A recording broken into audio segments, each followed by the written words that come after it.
Antalya'nın sorunlarını dile getirmeye devam ediyoruz. Antalya ilimizin sorunlarından bir tanesi de uyuşturucu sorunudur.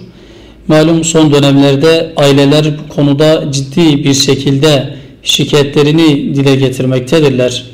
Bizlere başvuran aileler oluyor. Bizlerin şahit olduğu meseleler oluyor.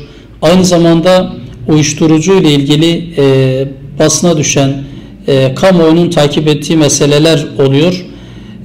Ve bunlar şunu ortaya koyuyor ki uyuşturucu şu anda ciddi bir problem. Bu problem bir şekilde çözülmelidir. Evet, belki bugünün sorunu değil, uzun yılların sorunudur. Ama özellikle yetkililer, ilgililer, aynı şekilde aileler bu soruna bir seferberlik gözüyle yaklaşmalılar.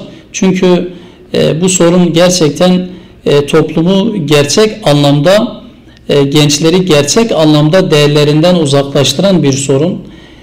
Uyuşturucu sorununun önüne geçmek için neler yapılmalı? Bu konuda bir konsensüs oluşturulabilir. İlgili kurumlar bilinçlendirme çalışmaları yapabilir.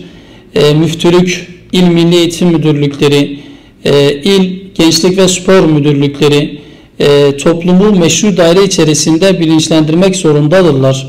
Çünkü bugün gerçek anlamda bizim toplumun bilinçlenmeye ihtiyacı vardır.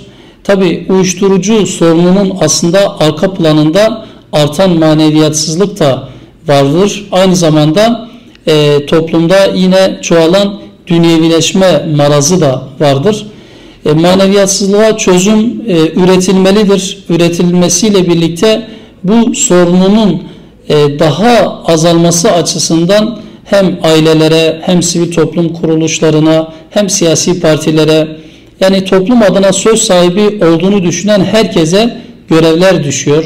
Çünkü maneviyatsızlık işte uyuşturucu sorununu da beraberinde getiriyor. Maneviyatsızlık diğer problemlerin de başlangıcı olabiliyor. O yüzden uyuşturucu sorununu çözmek konusunda manevi çalışmaların da artması elzemdir.